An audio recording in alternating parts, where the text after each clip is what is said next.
He divorced her in front of 50 witnesses, called her defective, broken goods, said it loud enough that the entire dining room heard, loud enough that her mother-in-law stopped mid-bite, loud enough that the waiter froze with a wine bottle hovering over the table.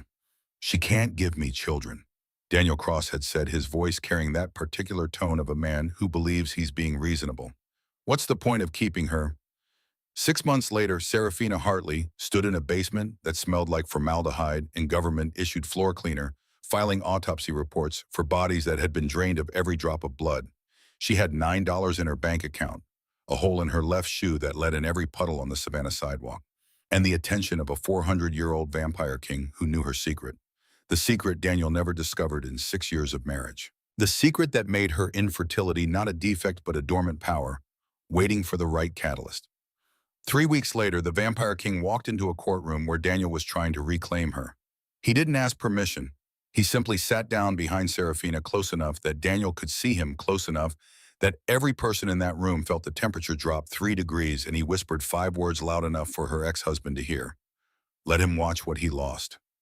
This is how Serafina Hartley went from worthless to priceless. This is how a woman with $9 and a hole in her shoe became the most protected human in the American South. This is how Daniel Cross learned that some mistakes you don't get to fix. The shoe gave up first. Not dramatically, not in a way anyone would notice from the outside. Just a slow separation of sole from leather.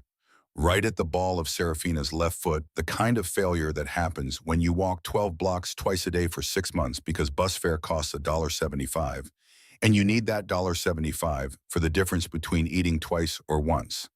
October in Savannah was doing that thing it does, where the humidity refuses to acknowledge that autumn exists anywhere else in the country. The air sat thick and wet against her skin. Her blouse stuck to her spine. The hole in her shoe led in a puddle outside the coffee shop on Broughton Street, and the cold water soaked through her sock. And Serafina kept walking because stopping meant being late, and being late meant Ruth Monroe's disappointed face. And Ruth Monroe's disappointed face was somehow worse than wet feet. The Chatham County Medical Examiner's office occupied the basement level of the federal building on Montgomery Street. Serafina had been walking past it twice a day for years without knowing it existed. The entrance was around the side down a short flight of concrete stairs that always had leaves collecting in the corners, no matter how often maintenance swept them. A door with frosted glass, a placard that said, "Authorized personnel only," in letters that had faded to the point of illegibility. She'd found the job listing pinned to a corkboard at the public library. Handwritten in precise block letters on an index card that looked like it had been produced on a typewriter from 1970. Administrative assistant needed. Discretion required. Unusual hours.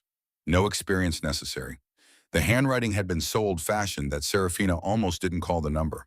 Almost kept walking past that corkboard back to the studio apartment above the laundromat where the smell of other people's fabric softener had permanently embedded itself in her mattress.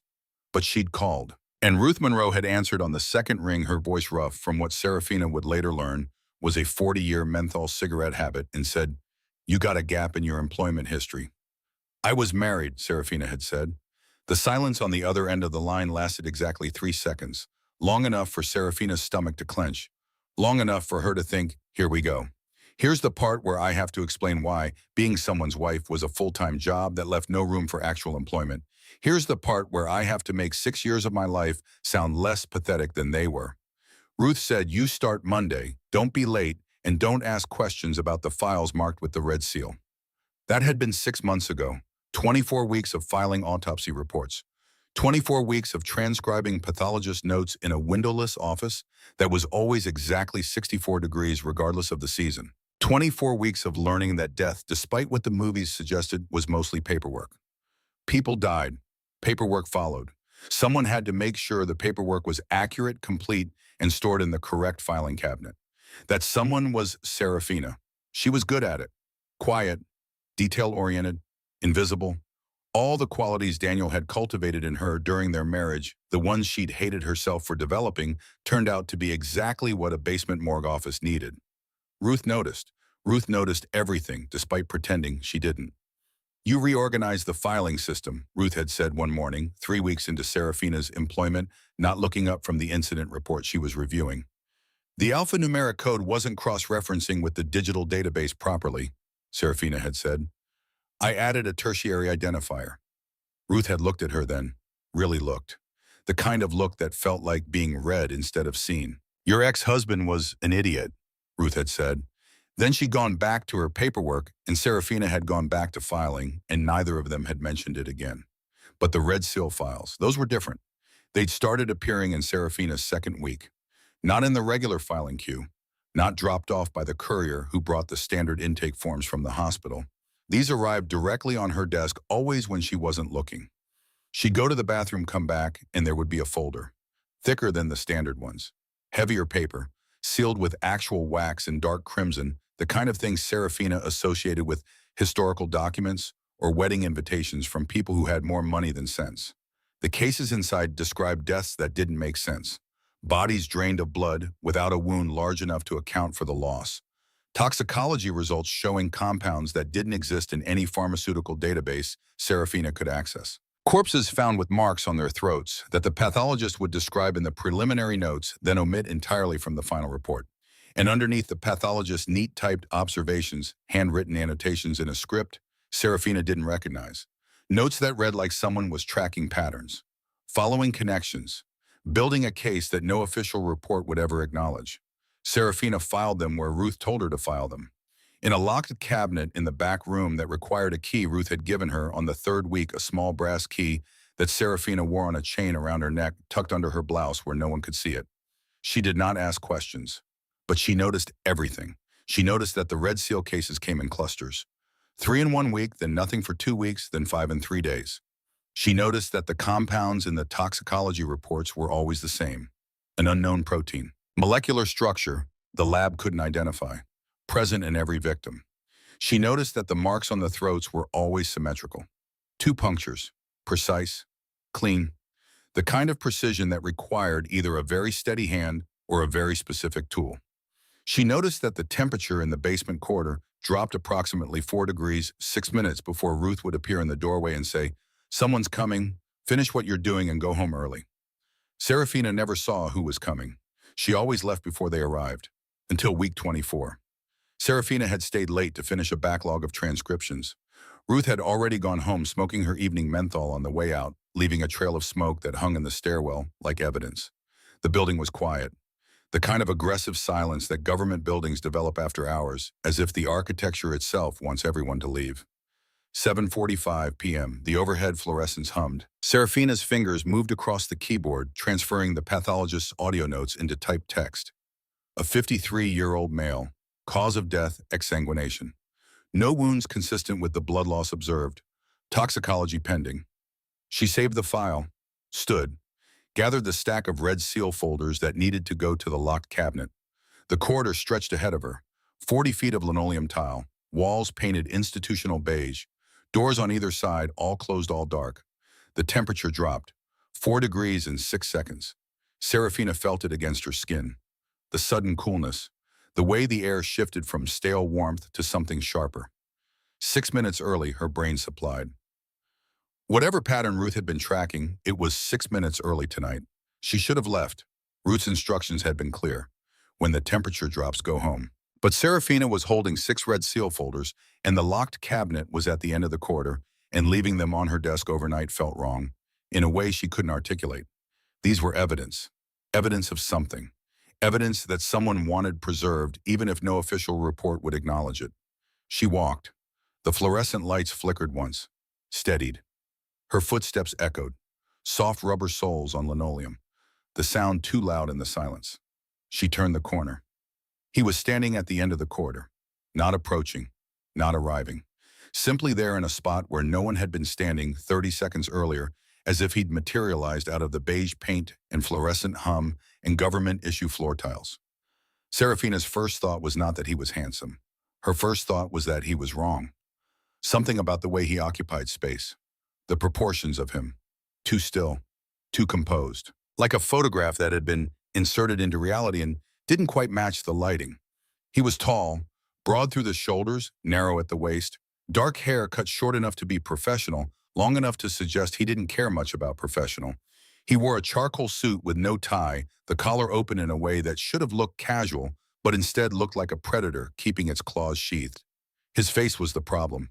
Not because it was ugly, because it was too composed, too still. The kind of face that looked like it had been arranged rather than grown, every feature in deliberate proportion. And the eyes, dark gray with a cold silver rim around the iris like storm clouds backlit by the moon. Those eyes were already on her when she turned the corner, already watching, as if he'd heard her coming from 50 feet away and simply waited. The folders nearly slipped from Serafina's arms. She caught them, clutched them to her chest. Did the thing her body wanted to do least, and her brain knew she needed to do most. She stood still. "You must be the new hire," he said. His voice was not what she expected. She'd braced for something deep and resonant, the Hollywood monster voice. Instead, his voice was quiet, controlled. The voice of someone who had learned maybe centuries ago that speaking softly forced people to lean in, and leaning in meant they were already closer than they'd intended to be. "Serafina Hartley," she said, her own voice steadier than she'd expected. "Administrative assistant, and you are in a restricted corridor after business hours without a visitor badge." The corner of his mouth moved. Not a smile, a reaction to something unexpected, like hearing a house cat growl at a wolf. "My name is Marcus Ashford," he said. "I fund this office." Serafina blinked. She looked at the stack of red seal folders in her arms, then back at him. "You fund the medical examiner's office. Certain operations within it." His gaze dropped to the chain around her neck where the key hung, then returned to her face. "The ones you've been filing in the locked cabinet. You haven't asked a single question about those files in 6 months. That's either remarkable discipline or remarkable incuriosity, and I don't think you're incurious. I was told not to ask questions." "You were told not to ask questions about the red seal. You weren't told not to notice patterns." He took one step forward, not aggressive, deliberate, the movement soundless. His shoes on the linoleum produced nothing. No squeak, no tap, no friction, as if the floor had agreed not to acknowledge him. "You've noticed patterns, haven't you, Serafina?" The way he said her name made something clench low in her stomach. Not fear, not exactly. Something adjacent to fear that shared its neighborhood but lived in a different house. "I've noticed," she said carefully, "that the bodies in those files died in ways that don't match any pathology I've read about. I've noticed that the toxicology reports contain compounds that aren't in any database I can access. And I've noticed that someone is altering the final reports to remove details that appear in the preliminary notes." She paused. "I've also noticed that this corridor drops about 4 degrees in temperature, approximately 6 minutes before someone arrives. Except tonight you're 6 minutes early, which suggests either my observation was incomplete or the pattern changed." Both corners of his mouth moved this time, closer to a smile but still not one. The expression of someone who had just been given a gift they hadn't expected. "6 minutes," he repeated. "You timed it. I'm observant. My ex-husband trained me to be observant. He didn't mean to. He was training me to be afraid. Turns out the skill set is the same." Something shifted behind Marcus Ashford's eyes. Not pity. Serafina had learned to recognize pity the way some people recognized a change in the weather, and this wasn't it. This was closer to recognition. The look of someone who understood what it cost to turn a survival mechanism into a weapon. "I need to show you something," he said. "Not tonight. You're tired, and what I have to say requires your full attention. But soon." He reached into his jacket and interior pocket and produced a card. Matte black. No logo, no design. Just a phone number embossed in dark ink that caught the light at certain angles. "When you're ready, call this number. Someone will bring you to me. And if I'm not ready, then I'll wait." He turned to leave, and Serafina noticed for the first time that he moved without sound. Not quietly. Without sound. His shoes on the linoleum produced nothing, as if physics had taken a break just for him. He stopped at the end of the corridor. "Still facing away from here. One more thing," he said. "The man who drives past your building at 2 in the morning. The one in the silver sedan. He's been photographing your windows for the last 9 days." Serafina's heart stopped. "I've had someone watching him." Marcus continued, his voice still quiet, still controlled. "He is not a threat I will allow to reach you, but you should know that he's escalating." The corridor was empty by the time Serafina's heart started beating again. Daniel. She stood in the silence of the basement, holding red seal files against her chest, a black card in her free hand, and the certain bone-deep knowledge that everything she understood about the world had just developed a crack. And through that crack, something was looking back at her. She did not call the number that night. Serafina went home, double-locked her door, checked every window, sat on her bed with the lights on until 3 in the morning, turning the black card over in her fingers. Matte, expensive cardstock. The kind of thing you ordered from a printer who didn't advertise prices on their website. The number was embossed, not printed. She could feel it under her fingertips. 10 digits, a local area code. At 3:15, she put the card in the drawer of her nightstand, took 2 ibuprofen for the headache blooming behind her eyes, slept for 4 hours. In the morning, she went to work, filed reports, transcribed notes, ate a sandwich at her desk that cost $2.17 from the convenience store 3 blocks away. She did not look at the corridor. On the second day, she did look. It was empty. On the third day, she found a sealed envelope on her desk that hadn't been there when she'd gone to the bathroom. Inside was a single photograph taken from a high angle showing a silver sedan parked across the street from her building. The timestamp on the photo was 2:17 in the morning. Through the car's windshield, illuminated by the glow of his phone, she could see Daniel's face. The face she'd woken up next to for 6 years. The face that smiled at dinner parties and introduced her as my wife, with the same tone someone might say, my car or my watch. The face that had decided she wasn't worth keeping. On the back of the photograph in handwriting she didn't recognize were 4 words. He hired a locksmith. Serafina picked up her phone, took the black card from her desk drawer where she'd moved it that morning, called the number. It rang twice. Serafina, Marcus Ashford's voice. That same quiet control. He'd answered as if they were continuing a conversation rather than starting one. He hired a locksmith, she said. I know, that's why I left the photograph. I wanted you to have the information without me making the decision for you. He paused. If you want to handle this through human channels, police report, upgraded locks, I'll make sure the evidence reaches the right desk. If you want something more comprehensive, come to me. What does comprehensive mean? It means I tell you what I am, what this office really does, why your blood pressure drops 3 points every time you walk past the locked cabinet, which is not a normal physiological response, and suggests something about your biology that I need to confirm. Another pause. And it means I explain why a man like Daniel Cross, who should be a nuisance and nothing more, has recently been in contact with people who make him look like a parking violation. That last sentence sat in her chest like a swallowed stone. When she asked, tonight if you can, Ruth will give you the address she knows. Ruth knows. Ruth knows everything. She has for 31 years. Who do you think wrote that job listing? He hung up. Serafina stared at her phone for a long time. Then she walked to Ruth's office, knocked and said, I need the address. Ruth didn't look up from her paperwork. Took you long enough. She slid a folded piece of paper across the desk. Wear comfortable shoes, honey. It's a walk. The address led Serafina to a townhouse on East Jones Street, one of those narrow Savannah homes with wrought iron balconies and windows that had been watching the street since before the Civil War. Nothing about it suggested anything other than old money and quiet taste. No signs, no symbols, just a dark green door with a brass knocker shaped like a closed fist. Serafina knocked. The door opened, immediately pulled inward by a woman who looked about 35 with red hair, pulled back in a severe bun, and the kind of posture that suggested either military training or ballet. Miss Hartley, I'm Vivian. Follow me, please. The interior of the townhouse was warm in a way that surprised Serafina. She'd expected something cold, something gothic. Instead, she found hardwood floors, bookshelves, lamps with warm bulbs and the smell of coffee. Real fresh coffee, not the institutional sludge from the office machine.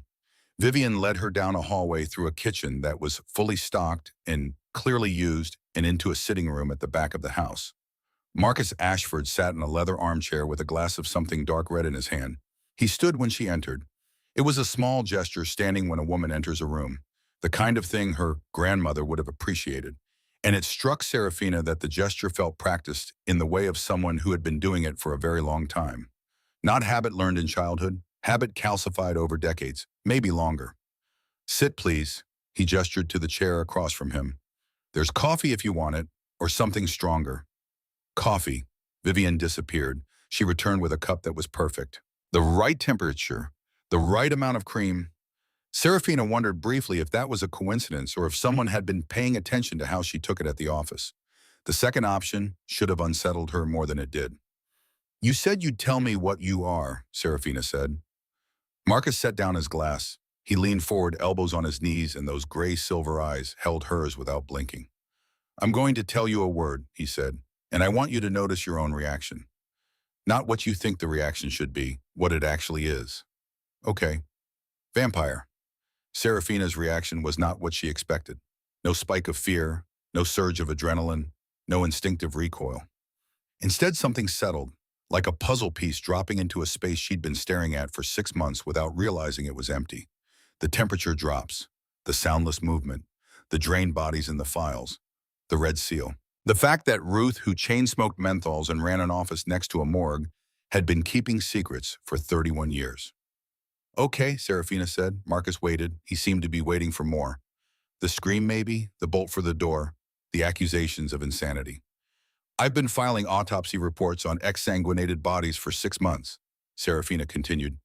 I've watched you appear and disappear in a corridor with no exits. You don't breathe unless you're talking. Your skin doesn't change temperature despite being in a building with inconsistent heating. And Ruth put me in this job on purpose, which means this was always where I was going to end up. She took a sip of coffee. Perfect temperature. Perfect cream ratio. The question isn't whether I believe you, she said. The question is why you're telling me. And there it was, the thing that made Marcus Ashford's composure slip for the first time since she'd met him. Not a crack. More like a window opening in a wall she hadn't realized was sealed. Something behind his eyes surfaced, raw and startled and almost young, as if the centuries hadn't quite extinguished the capacity for surprise. Because you're in danger, he said. The rawness stayed in his voice despite his obvious effort to push it back under. And because the danger you're in is my fault. Serafina set down her coffee. Explain. Marcus stood. He walked to the window, looked out at the darkening street, spoke to the glass. 43 years ago, I made a mistake. I let a human woman get close to me. Not romantically, although people gossiped otherwise. She was a researcher, a forensic pathologist named Dr. Margot Hartley. The room went very quiet, not the artificial silence of a government basement, the living silence of a space holding its breath. She worked in the same medical examiner's office where you work now, Marcus continued. She was brilliant, and she was the first human in decades who figured out what the Red Seal cases actually were. He paused. Your mother's name is Catherine. Catherine Hartley née Robichaud. Margot was your grandmother. My grandmother died when I was 4, Serafina said. Her voice sounded distant to her own ears. My mother told me she had a heart attack. Your grandmother died because I failed to protect her. Marcus turned from the window. His face held the particular stillness of someone delivering a confession they'd been carrying for decades. She discovered that a rogue faction operating in the Savannah area was feeding on humans indiscriminately, violating every agreement that keeps our existence viable. She confronted me. She demanded I act. I told her to stay out of it, that it was vampire business, that I would handle it in my own time. His jaw tightened. She didn't stay out of it. She gathered evidence, documented the kills, identified the rogues. She was going to go public. Not about vampires, she wasn't that reckless, but about the pattern of deaths, the cover-ups, the failures in the medical examiner's reporting. And the rogues found out before I could stop them. He met her eyes. They made her death look like a heart attack. It wasn't. And I have spent 43 years making sure that what happened to her could never happen to someone in that office again. The job listing was mine. The Red Seal system was mine. Ruth was mine. He paused again. The weight of the next sentence showed in the way his shoulders dropped a fraction of an inch. I put you in that office, Serafina. Not directly. I didn't know you existed until 6 months ago. But the listing was designed to attract a very specific kind of person. Someone careful. Someone quiet. Someone who would notice the patterns and have the discipline not to pursue them until I was ready to explain. When your application came in, Ruth called me. She recognized your last name. Serafina's hands were steady around her coffee cup, which surprised her because the inside of her chest felt like it was being disassembled brick by brick. You put me in that job because of my grandmother. I put you in that job because the rogue faction that killed your grandmother is active again. More active than they've been in decades. And 3 weeks ago, they identified you. Me, why? Because your grandmother's research didn't die with her. She left documentation. Detailed, meticulous damning. It's been hidden for 43 years in a place only her bloodline can access. I don't know where. I've spent 4 decades trying to find it. The rogues have spent 4 decades trying to find it. He moved closer. Not threatening, deliberate. And now you're here. And your ex-husband, who is a petty, controlling man with no connection to the supernatural world whatsoever, has been in contact with people who are very much connected. Not because he knows what they are, because they approached him. Because they know that the fastest way to get to a woman who's been conditioned to respond to pressure is to use the person who conditioned her. The stone that had been sitting in Serafina's chest since Marcus mentioned Daniel on the phone grew heavier. Daniel is working with vampires. Daniel is being used by vampires. There's a difference, though the result for you is the same. They feed him resources, legal connections, private investigators. He thinks he's found wealthy backers who sympathize with his situation. What he's actually found is a faction that needs him to keep you destabilized, monitored, and eventually accessible. Serafina stood. She crossed the room to the window where Marcus had been standing, looked out at Jones Street. A couple walked past under the live oaks, laughing about something completely unaware that 20 feet away a woman was learning that her grandmother had been murdered by monsters, and her ex-husband was being puppeted by the same breed of monster 43 years later. "What do you want from me?" she asked. "I want to protect you. I owe your family that. I failed Margot, and the debt doesn't expire." "That's guilt, not a plan." "The plan," Marcus said, moving to stand beside her at the window close enough that she could feel the subtle coolness that surrounded him. Not cold, just a few degrees below room temperature, a body that generated less heat than it should. "The plan is for you to help me find your grandmother's research before the rogues do. The plan is for me to dismantle the faction that killed her and neutralize the threat to you permanently." He paused. "And the plan, if I'm being completely honest, is for me to figure out why every instinct I've developed over 400 years of careful isolation is telling me that letting you walk out of this house tonight would be the worst decision I've ever made. And I've made some catastrophic ones." Serafina looked at him. This close, she could see details she'd missed in the basement corridor. A thin scar along his hairline barely visible. The faintest asymmetry in his jaw, as if it had been broken once and healed slightly wrong. The shadows under his eyes that had nothing to do with sleeplessness and everything to do with the particular fatigue of someone who has been awake for a very long time. He was not beautiful.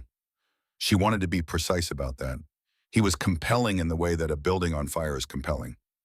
You couldn't look away, but the looking carried weight. "I have conditions," she said. "Of course you do. You don't make decisions for me, not about my safety, not about my schedule, not about anything. You give me information and I decide what to do with it. I spent 6 years with a man who thought he knew what was best for me. I'm done with that model regardless of species." Marcus's expression did something complicated. Several things moved behind his eyes at once.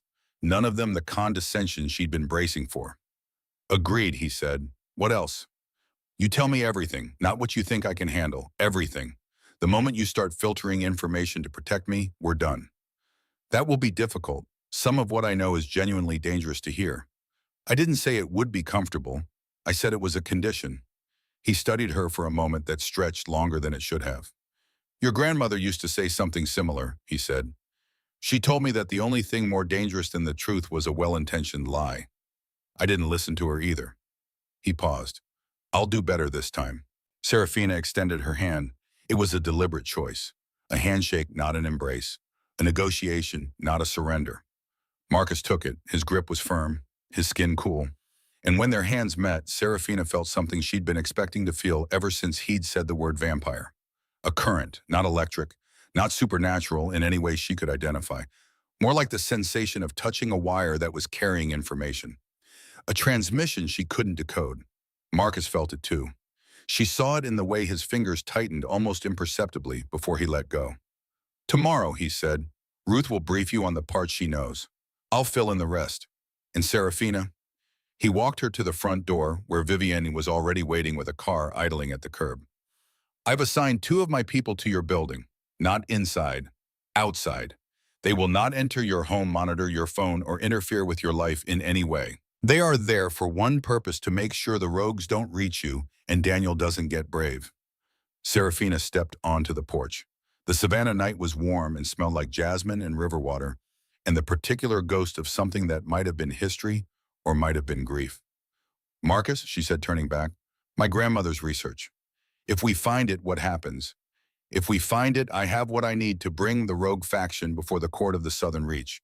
My court, where I hold authority and they hold nothing. I destroy them legally permanently, and the threat to you ends. And if we don't find it, his expression darkened, then I destroy them the other way. And the threat to you still ends. I just prefer the version with less blood. He closed the door. Serafina got in the car. Vivian drove her home in silence, walked her to her building entrance, and said exactly one sentence before leaving. He hasn't slept in 11 days. Since your application came across Ruth's desk, just so you know the weight of what you're carrying. Serafina climbed the stairs to her apartment, checked the locks, sat on her bed, and for the first time in 6 months, she did not think about Daniel. She thought about a grandmother she barely remembered, a woman who had walked into a world of monsters and demanded they behave, a woman who had been killed for it, a woman whose research, whatever it contained, was apparently still dangerous enough that two factions of vampires were willing to go to war over it. Serafina Hartley had spent 6 years being managed, being diminished, being handled. She was done being handled. Outside her window, the city moved through its evening routine. Cars passing, voices drifting up from the street, the distant sound of a train whistle from the industrial quarter. And somewhere in that city, standing watch in the shadows, two vampires were making sure that Daniel Cross and his new backers didn't get within 100 yards of her door. The hole in her shoe didn't matter anymore. The $9 in her bank account didn't matter anymore. What mattered was that a 400-year-old vampire king with gray silver eyes and a 43-year-old debt had just made her a promise. And Serafina had the distinct impression that Marcus Ashford did not break his promises. Not anymore. Not after what breaking one had cost him. The coffee in Ruth Monroe's office was the same institutional sludge that had been coming out of the same machine for what Serafina suspected was longer than she'd been alive. Ruth drank it anyway. Black. No sugar. Like penance. 2 weeks had passed since the townhouse on East Jones Street. 2 weeks of working side by side with Ruth, filing the same reports, maintaining the same careful silence about the Red Seal files. But something had shifted. The silence felt different now. Less like secrecy and more like preparation. Ruth lit a menthol at her desk despite the no-smoking signs on every wall, cracked the window exactly 2 inches, the precise margin she'd negotiated with a building maintenance 15 years ago. Your grandmother was a pain in my ass, Ruth said, exhaling a thin stream of smoke through the window gap. Serafina said nothing, waited. Brilliant woman, absolutely fearless. And she had the irritating habit of being right about things nobody wanted to hear. Ruth stubbed out the cigarette with the efficiency of long practice, looked at Serafina with those sharp eyes that missed nothing. I was her assistant, same job you have now, different decade. Margot trained me. She's the one who set up the Red Seal system. Before her, the anomalous cases just disappeared. Coroners destroyed the files. Police departments buried them. Families were paid off. Margot put the system in place to preserve the evidence, even if no one was ready to act on it. And Marcus funded it. Marcus has funded this office since 1897. Different names, obviously. Different faces in the community. But always the same operation, his territory, his responsibility. Ruth pulled another cigarette from the pack but didn't light it, just held it. The man takes his obligations seriously. Maybe too seriously. Serafina filed that observation away for later. What do you know about the research my grandmother hid? Ruth's expression changed, not dramatically, a tightening around the eyes, a slight flattening of the mouth, the face of a woman deciding how much truth to dispense. I know she spent the last 3 years of her life documenting something she called the ledger. Not a physical book, a compiled record, evidence testimony, forensic analysis, genetic profiles. Everything she'd gathered about rogue vampire activity in the Southeast. Names, locations, feeding patterns, financial networks. Ruth finally lit the second cigarette.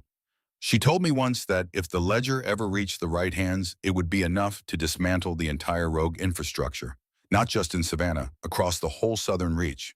And she hid it. She hid it because the night before she planned to deliver it to Marcus, someone in his inner circle betrayed her location to the rogues. She never told me who. She just showed up at my apartment at 4 in the morning, calm as a corpse, and told me that the ledger was safe, that only her blood could find it, and that if anything happened to her, I should make sure the office kept running until someone with her blood walked through the door. Yeah, Ruth looked at Serafina with an expression that contained 31 years of patience and grief. I've been waiting for you, honey. Not you specifically. I didn't know Margot had a granddaughter until your application landed on my desk. But I've been keeping the lights on, filing the red seals, watching for the person Margot promised would come. The weight of that statement settled on Serafina's shoulders like a physical thing. Someone in Marcus's inner circle betrayed her, she said. Not a question. That's the part that keeps me awake, Ruth said. Whatever Margot found, it was bad enough that someone close to the king decided she needed to die rather than let it reach him, which means either the betrayer is still in Marcus's circle or they've been replaced by someone equally compromised. She paused. Either way, there's rot near the top. And until you find the ledger and prove who it was, you can't fully trust anyone in his court, including him. You trust him. I trust that his guilt over Margot is genuine. Guilt is a reliable motivator. Ruth crushed out the cigarette. But guilt and competence are different currencies. And the man has a blind spot the size of Texas when it comes to the people closest to him. He sees loyalty because he wants to see loyalty. Margot saw the truth. That's what got her killed. Marcus picked her up at 7, not in something flashy, a dark blue sedan that could have belonged to anyone. He drove at exactly the speed limit with both hands on the wheel, like someone who had learned to drive from a manual rather than from instinct. You drive, Serafina said. She'd half expected him to materialize on Whitaker Street the way he materialized in basement corridors. I've been driving since cars were invented. Seemed wasteful not to learn. He glanced at her. Disappointed. Surprise. The soundless corridor thing made me think you preferred drama. The corridor thing isn't drama, it's efficiency. Why make noise if you don't have to? They drove through evening Savannah, the city doing its golden hour routine, light slanting through live oaks, shadows long and soft, tourists on ghost tours gathering at street corners, listening to guides spin stories about hauntings and history, completely unaware that something far stranger than ghosts was driving past them in a sensible sedan. 27 Whitaker Street was a 2-story wooden frame painted pale yellow with green shutters. A porch light burned. The garden was overgrown in the artful way of someone who preferred wildness to order. And along the south wall, beneath the bay window on the second floor, a wall of jasmine climbed a trellis that looked original to the house. Marcus parked across the street, killed the engine. His hand stayed on the steering wheel a moment too long. You don't have to come in, Serafina said. I'm not coming in. I'll be here. He looked at her. This is your blood, Serafina. Whatever Margot left, she left it for someone like you. I'm the man who failed her. I don't get to be part of the recovery. She got out of the car before she could respond to that, because responding would have meant acknowledging the grief in his voice. And if she acknowledged it, she might have to acknowledge her own. The professor's name was Dr. Arthur Clement. He was 71, a retired historian who specialized in Savannah's antebellum period. He opened the door in a cardigan and reading glasses with the cautious friendliness of a man who wasn't expecting visitors, but was too polite to say so. Serafina told him the truth, or a version of it. My grandmother lived here in the early 80s. She passed when I was small. I'm trying to reconnect with her memory, and I'd love to see the garden if that's all right. I know it's late, and I apologize for the intrusion. Dr. Clement's face softened. Margot Hartley, he said, surprising her. The previous owners told me about her. Brilliant woman by all accounts. And the jasmine out back. He shook his head. I've never been able to kill it. Not that I've tried. It's the most resilient plant I've ever seen. Come in. Come in. Take all the time you need. The garden was small, enclosed by a brick wall, and the jasmine dominated the south side completely. In the dark, its white flowers glowed faintly, and the smell was so thick Serafina felt like she was breathing through cloth. She stood at the base of the trellis, closed her eyes. The jasmine knows the card had said. She pressed her palm against the wall beneath the vine, felt the old brick, rough and warm even at night. Nothing happened. She moved her hand lower, to the soil line where the jasmine roots disappeared into the earth. Her fingers pushed into the dirt, damp and rich, and she felt along the base of the wall. There, a brick that was slightly recessed. She pushed it, felt it give, sliding inward an inch before catching on something. She pressed harder. A click. The brick beneath it shifted, revealing a narrow gap in the foundation wall, barely wide enough for a hand. Serafina reached in. Her fingers found metal. A box, small like a cigar box wrapped in something waterproof. She pulled it out, heavy for its size. The wrapping was oilskin still intact after 4 decades. Inside the oilskin was a tin box. And inside the tin box was a leather journal, a USB drive in a sealed plastic bag, and a folded letter addressed to no one. Serafina opened the letter. her grandmother's handwriting, angular, precise, familiar in a way that made her chest hurt. If you are reading this, you are my blood. The journal contains what I could not trust to any machine. The drive contains what I could not trust to paper. Together they are the ledger. Everything I found, every name, every kill, every trail of money and influence that the rogue faction has used to operate inside Marcus Ashford's territory for the last 40 years. But the most dangerous thing in this box is not the evidence against the rogues. It is the evidence of who helped them. Marcus's court has a fracture, and it runs deeper than he knows. The person who sold my location to the rogues the night I died was someone he trusted absolutely. I could not prove it in time. The proof is in the ledger. Use it carefully.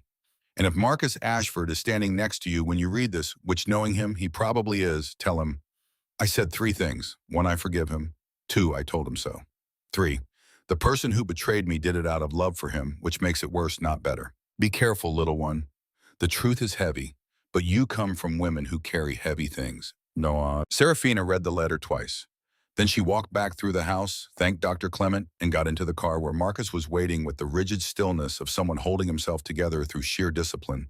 She handed him the letter. He read it under the dome light. She watched his face. The composure held. The composure held. And then on the 3rd line it didn't. He turned his face away from her. His hand came up to press against his mouth, and his shoulders moved once. A single convulsion of something he swallowed before it could escape. They sat in the car on Whitaker Street for 11 minutes without speaking. Then Marcus started the engine and drove them to the townhouse where Vivian was waiting, where the coffee was fresh, where the work of dismantling a 43-year-old conspiracy began at 10:14 on a Thursday night in Savannah, Georgia. The journal was everything Margot had promised. Serafina spent 2 days going through it while Marcus's technology specialist, a vampire named Theo, who looked 19 and was actually 105, cracked the encryption on the USB drive. Margot's handwriting filled page after page.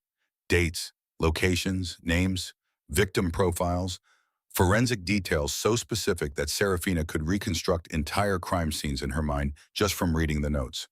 But more than that, financial records, bank transfers, shell companies, a network of money flowing through legitimate businesses and ending up in accounts that funded what Margot called the operation.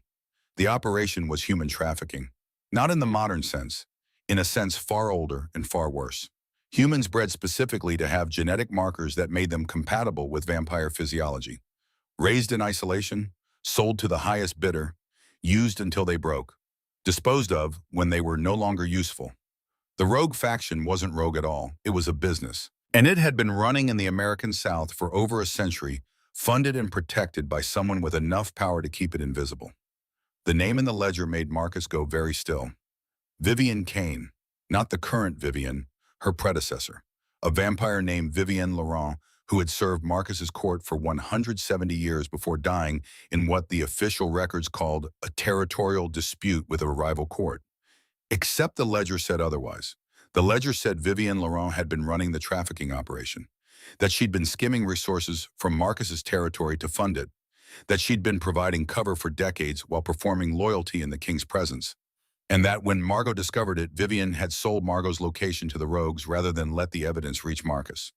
Marcus read the evidence, read it again, asked Theo to verify the digital records independently. Theo verified them. Then Marcus sat in his chair in the sitting room on Jones Street and didn't move for 2 hours. Serafina sat with him. She didn't speak, didn't offer comfort or platitudes or any of the soft, meaningless things people say when the ground opens up under someone they care about. She just sat there, because that was what she'd wished someone had done for her during the worst nights of her marriage. Just been present without trying to fix it. At the 2-hour mark, Marcus spoke. She was with me for 170 years, he said. His voice was flat, scraped clean. She was the first person I turned. I found her in a field hospital during the Napoleonic Wars, dying of a wound no surgeon could close. I gave her the choice. She chose to live. And for 170 years, she was the person I trusted most in the world. Serafina waited. The letter said she did it out of love for me, Marcus continued. That doesn't make it forgivable. It makes it comprehensible. There's a difference. He stood. The flatness left his voice, replaced by something harder. Margot found evidence that Vivian had been running a parallel operation, allowing rogues to feed freely in exchange for intelligence about rival courts. Vivian believed she was protecting me, strengthening my position by weakening others. She didn't see the bodies. She didn't see your grandmother's body. What are you going to do? I'm going to call a session of the Court of the Southern Reach. I'm going to present the ledger, and I'm going to let the court decide Vivian Laurent's fate. Because if I decide it myself, I will want to destroy everything she built, and she deserves a trial more than I deserve the satisfaction. He looked at Serafina. But first we need to deal with Daniel. The motion arrived by courier at 9 in the morning. Legal documents in a manila envelope. Daniel's attorney's letterhead. Cross versus Hartley. Motion to annul the divorce decree on grounds of mental incapacity and undue influence. Serafina read it twice. The language was careful. Clinical. It painted a picture of a woman who had been emotionally unstable at the time of the divorce, who had made decisions while under the influence of unnamed outside parties, who had hidden assets and misrepresented her mental state to the court. It was lies. All of it. But they were well-dressed lies, the kind that looked at them good on paper. The hearing was scheduled for 4 days from now, day 22, the same day as the vampire court session. Serafina set the documents down on Marcus's dining table where the ledger was still spread out. Journal pages, printouts from the USB drive, a 43-year-old map of corruption laid bare. He's escalating, she said. Marcus picked up the motion, read it. His jaw tightened in a way that would have been invisible to someone who hadn't been watching him for 2 weeks. He's being pushed, Marcus said. The rogues know we have the ledger. They know what it contains. And they know that if I present it to the court, their entire operation collapses. Daniel is their pressure point. They're using him to destabilize you, to distract me, to buy themselves time. Will it work? Not even slightly. Marcus set down the motion. But we're going to give them what they think they want. We're going to let Daniel think he's winning, and then we're going to take everything from him in the most public way possible. Serafina looked at him. What are you planning? Tomorrow night, the Savannah Memorial Hospital Charity Gala. Daniel will be there. He's on the board, and he'll have his new fiancée with him, a woman named Charlotte something, 24 years old, trust fund, no idea what she's walked into. Marcus's eyes held something cold and precise. I'm going to walk into that gala in front of 200 of Savannah's elite, and I'm going to make it very clear who you belong to. Not because you're property, because you're protected. And because I want Daniel to spend the next 4 days knowing exactly what's coming for him in that courtroom. You're going to claim me publicly. Only if you agree. This is your decision, Serafina, not mine. I can destroy Daniel a dozen different ways. But if you want the satisfaction of watching him lose everything in front of everyone who matters to him, then you need to be there. And you need to let me make it obvious that you are not alone, that you are not unprotected, that you are in fact the single most valuable thing in my 400-year existence. The room was very quiet. He told everyone I was worthless, Serafina said, her voice steady, that keeping me served no purpose. I want them to see how wrong he was.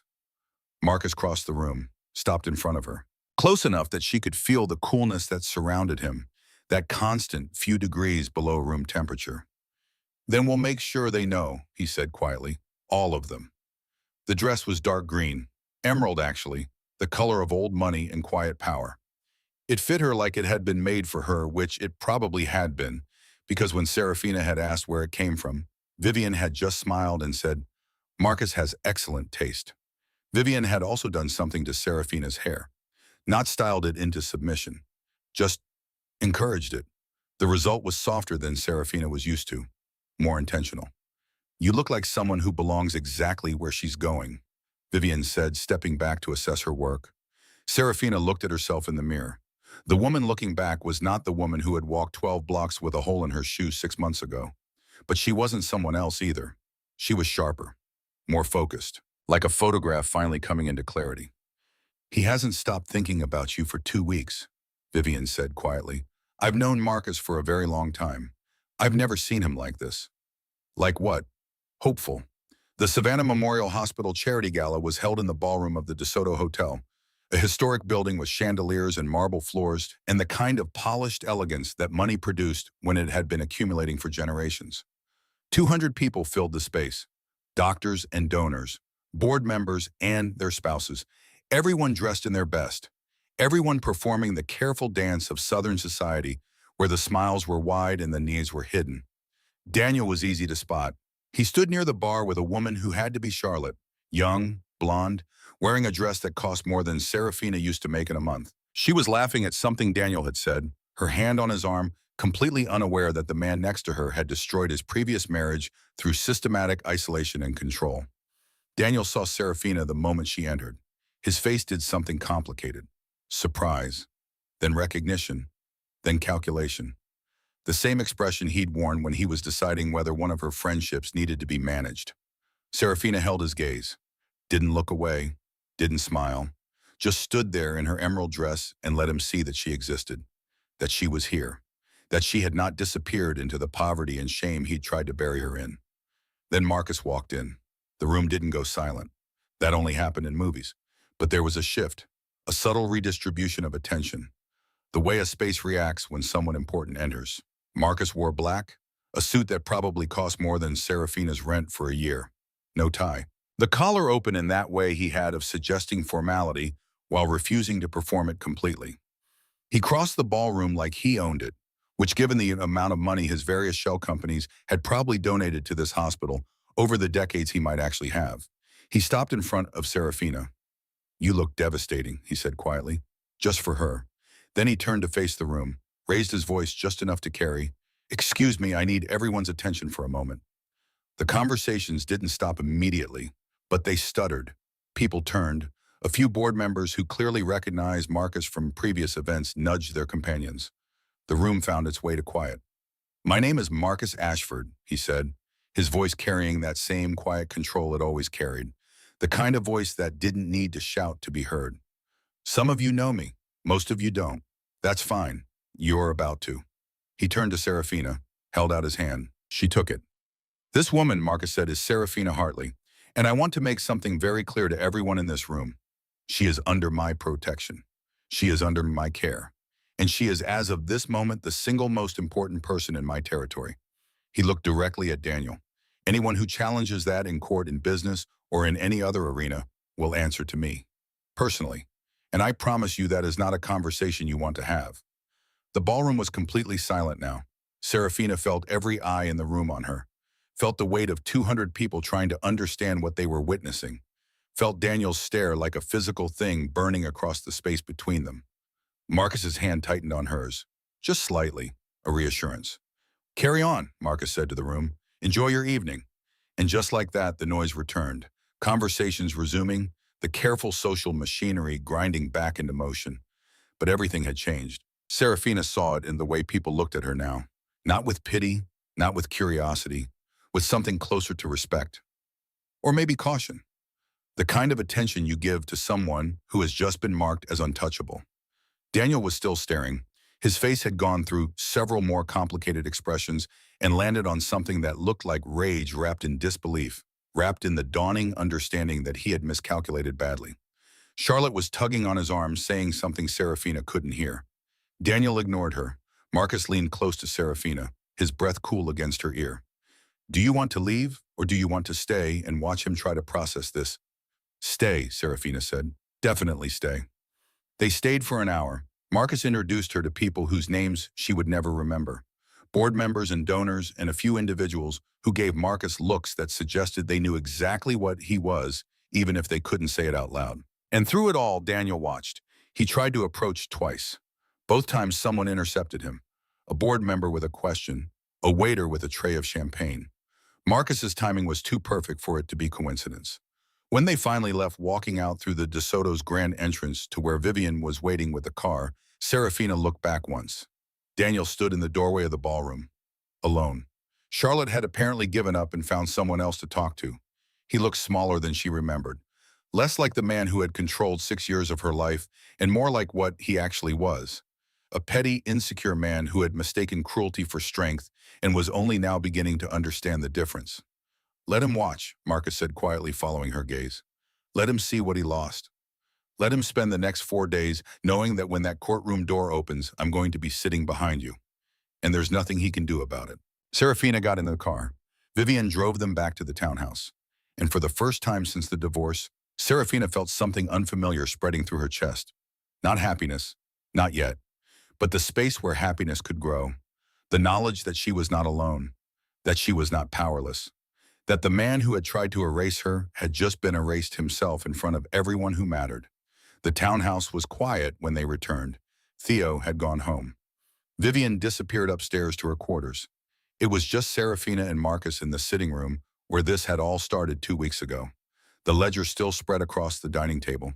Evidence of 43 years. Proof of betrayal and murder, and a trafficking operation that had destroyed hundreds of lives. But right now, Serafina couldn't think about any of that. Right now, all she could think about was the way Marcus's hand had felt in hers. The way he'd looked at Daniel with that cold precision. The way he'd said, "the single most important person in my territory," like it was fact instead of declaration. "You didn't have to do that," she said. Marcus was pouring coffee. He didn't look up. "I wanted to. You made me a target. You were already a target. I made you a protected target. There's a difference." He handed her the cup. Perfect temperature. Perfect cream ratio. She still didn't know how he did that. "I waited 400 years, Marcus said quietly. 400 years of careful distance. Of not letting anyone get close.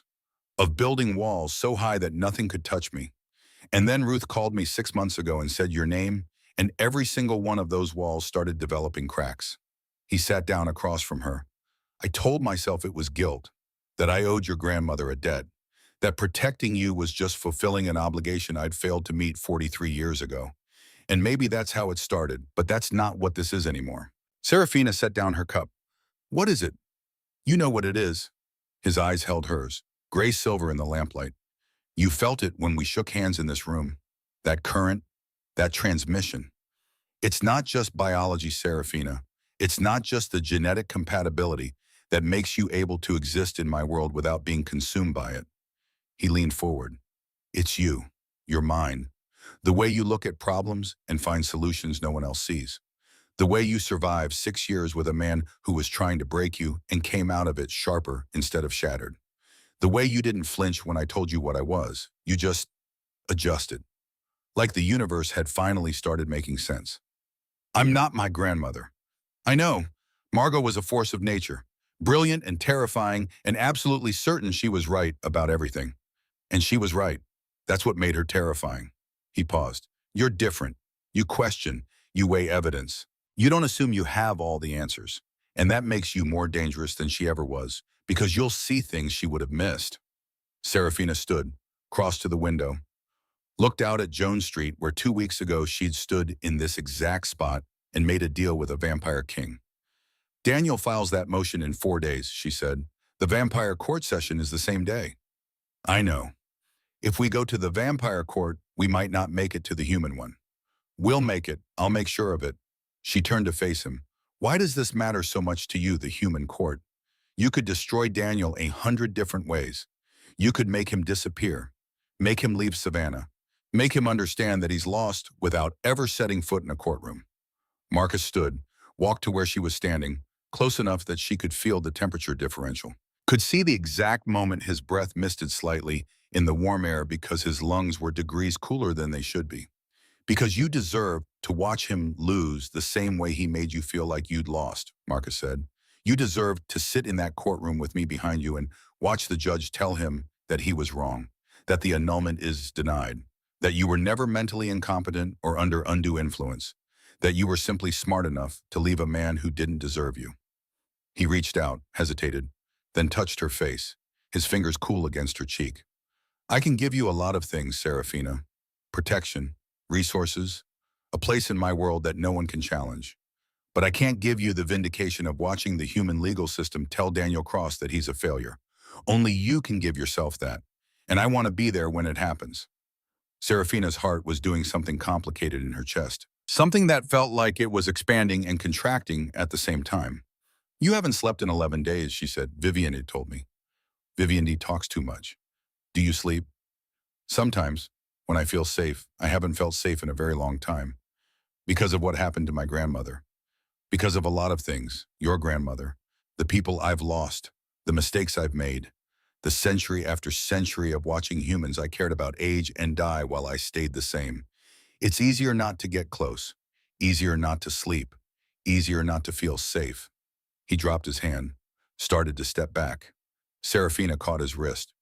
"Stay," she said. Marcus went very still. Serafina, I'm not asking you to sleep. I'm asking you to stay. Right here, in this room. Because I don't want to go back to my apartment tonight and sit in the dark wondering if Daniel is going to do something stupid. And I don't want to be alone. I can have Vivian. I don't want Vivian. I want you.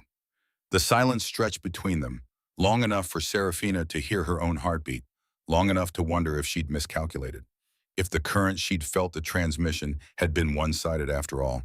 Then Marcus said very quietly, "Okay." They sat in the sitting room, not touching, just occupying the same space. Serafina in the armchair where she'd first sat 2 weeks ago. Marcus on the sofa, his long frame arranged with the particular stillnesses of someone who had learned to be motionless for hours at a time. She didn't know when she fell asleep, but when she woke up, dawn light was coming through the windows and someone had draped a blanket over her. And Marcus was still there, still sitting on the sofa, still watching over her, still keeping her safe. The morning brought news that the vampire court session had been moved up. Day 20, tomorrow. The rogues were escalating. They knew the ledger existed. They knew what it contained. And they were trying to force Marcus's hand before he could present it properly. They want chaos, Marcus said, reading the summons that had been delivered by courier. They think if they move fast enough, I won't have time to prepare. They're wrong. Serafina looked at the calendar. The human court is day 22. If the vampire session is tomorrow, we have 1 day between. Less than that, the session will go late. These things always do, especially when there's a challenge to someone's authority. Marcus set down the summons. But we'll make it. I promised you that courtroom, Serafina, and I don't break promises. Not anymore. Theo arrived with the final analysis from the USB drive. More evidence, more names, a complete map of the trafficking operation stretching back 140 years, and woven throughout it the name Vivian Laurent. Not the current Vivian who poured coffee and drove Serafina. The previous one, the betrayer. The one who had sold Margot's location 43 years ago. Is this enough? Serafina asked, looking at the evidence spread across the table. It's more than enough, Marcus said. This is everything the court needs to issue a posthumous judgment, to acknowledge that Vivian Laurent violated every law we have, to make it official that she was a traitor. And the current Vivian, Marcus was quiet for a moment. She took the name in honor of her predecessor. That's how it works in our world. When someone falls, their name can be claimed by someone who wants to carry the legacy forward. The current Vivian believed she was honoring a loyal servant. She didn't know the truth. Will she still be loyal when she finds out? I don't know. That's what tomorrow will tell us. Serafina stayed at the townhouse again, not in the sitting room this time. Marcus had offered her a proper guest room, bed, bathroom, everything she might need. But before she went upstairs, she found him in his study, a room she hadn't seen before. Books floor to ceiling, a desk that looked like it had been carved from a single piece of mahogany, papers and maps and what looked like correspondence dating back centuries. Can I ask you something? She said from the doorway. Marcus looked up from the document he was reviewing. Always. You said Vivian Laurent was the first person you turned, that you found her dying in a field hospital, that you gave her the choice. Yes. Did you love her? He was quiet for a long moment. Then, I thought I did. For about 50 years, I thought what we had was love. But it wasn't. It was gratitude. She was grateful to me for saving her life, and I was grateful to have someone who understood what I was.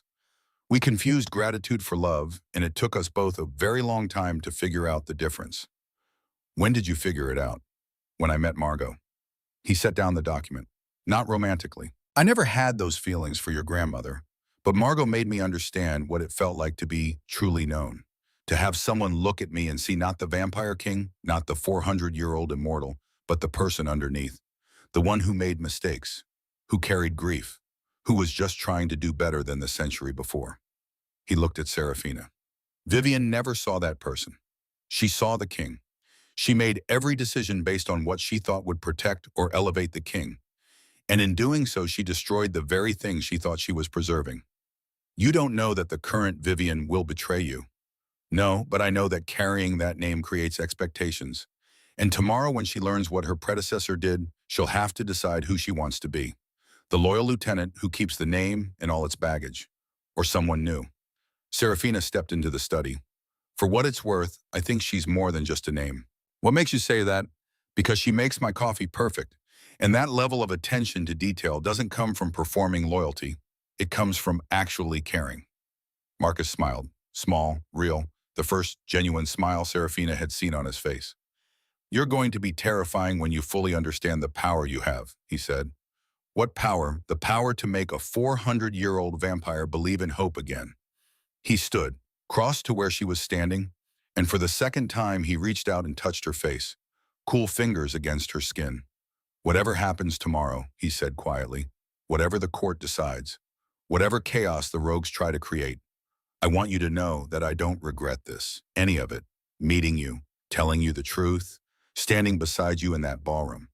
I don't regret it, even if it costs you, especially if it costs me, because that's how I know it's real." He dropped his hand, started to step back.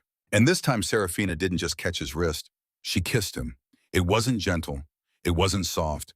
It was 6 months of rage and grief and the sudden, overwhelming relief of being seen, of being known, of being valued instead of managed. Marcus made a sound, surprise maybe, or surrender. Then his hands were in her hair, and he was kissing her back like a man who had been waiting 400 years for permission to want something for himself. When they finally broke apart, both breathing harder than they should have been, Marcus rested his forehead against hers. "I told myself I wouldn't do that," he said. "I told myself it wouldn't be fair to you. That you just escaped one man who tried to control you, and the last thing you needed was another one making decisions about what you wanted." "I'm making this decision," Serafina said. "Me.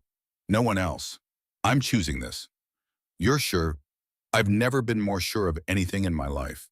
He kissed her again, softer this time, like he was memorizing the shape of her mouth, the taste of her, the warmth of her skin against his coolness.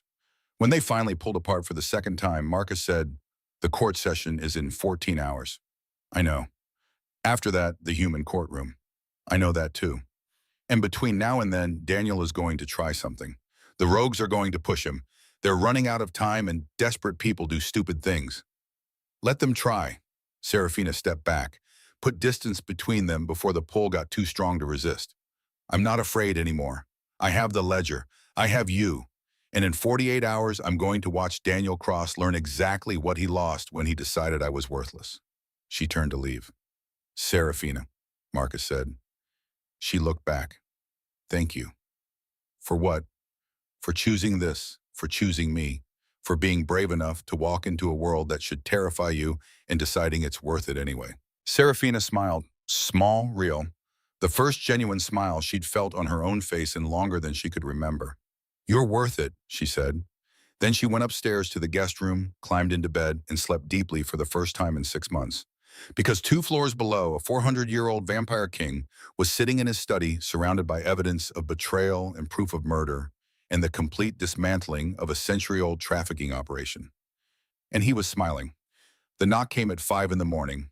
Serafina woke to darkness and the sound of someone moving in the hallway outside her room. She opened the door to find Vivian standing there fully dressed, her face pale. "They took him," Vivian said. "Utenina." "Who did Daniel? The rogues took Daniel 2 hours ago from his home." Serafina's heart stopped. "Where's Marcus?" "Already gone. He got the alert and left immediately. He told me to keep you here, to keep you safe."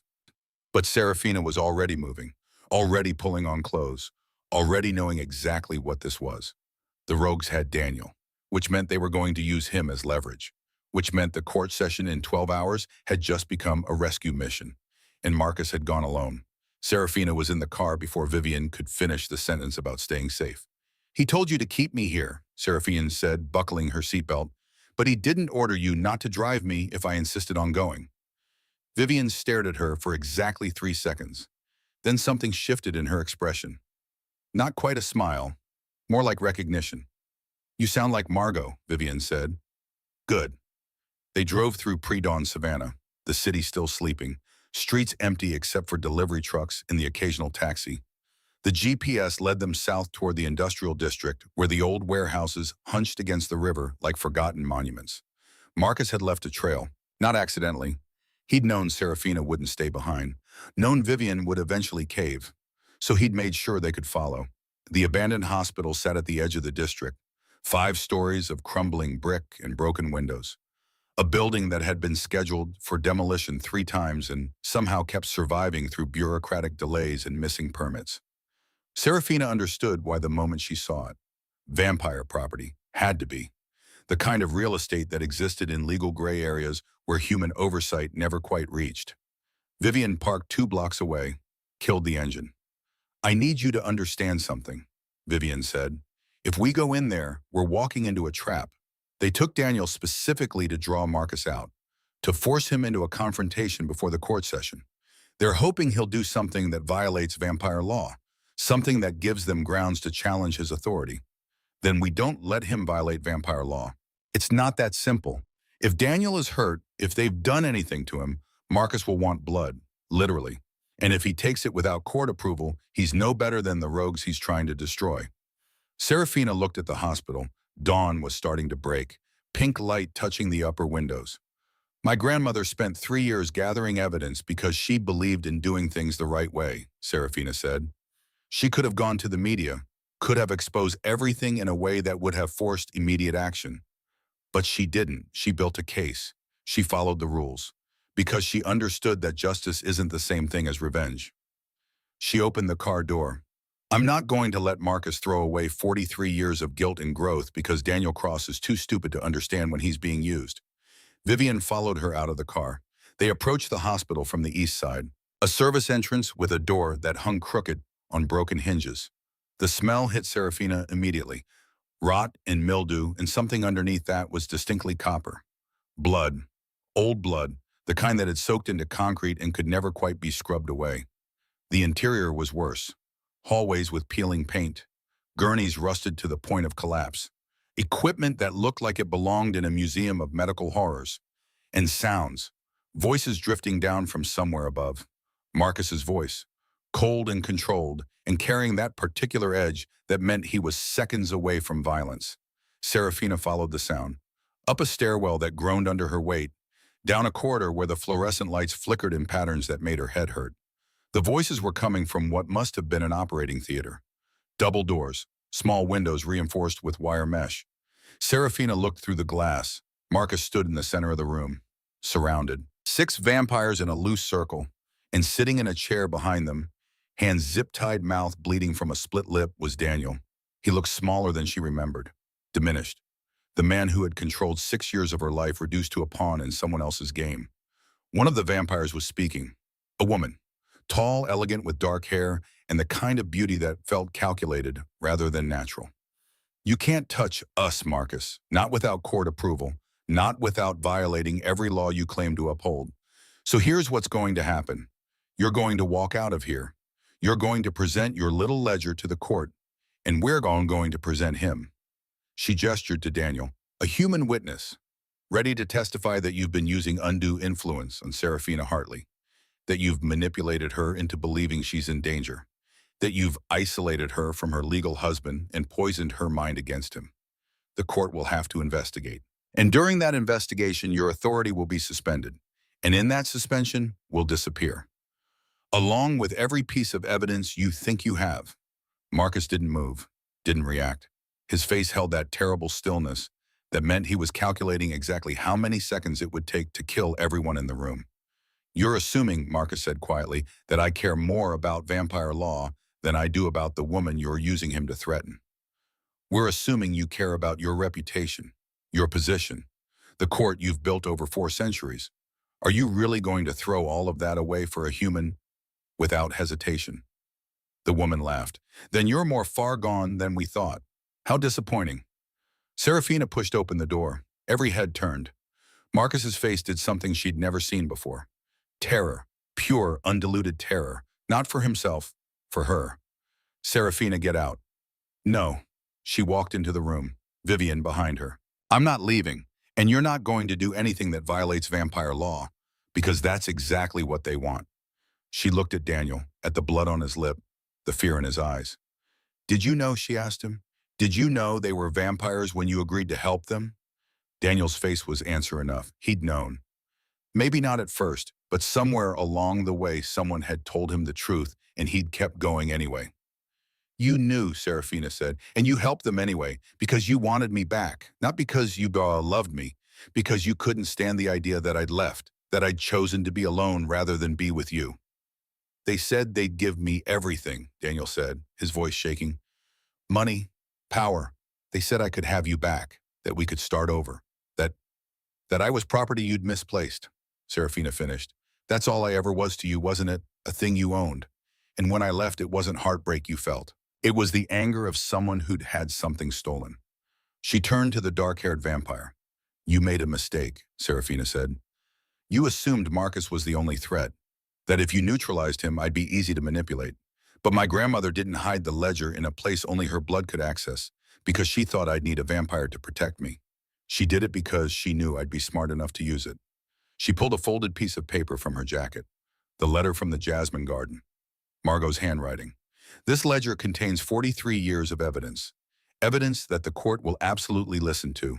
Evidence that doesn't need Marcus's testimony to be valid. Evidence that names every single one of you, your financial networks, your feeding patterns, your kills.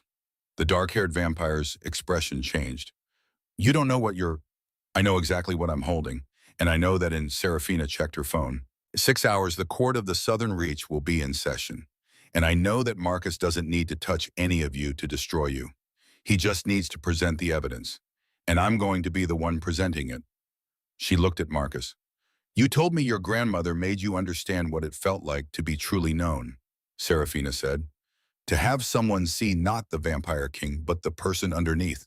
The one trying to do better than the century before. She held his gaze. I see that person, Marcus, and that person doesn't break vampire law. That person doesn't give these parasites the satisfaction of watching him fall.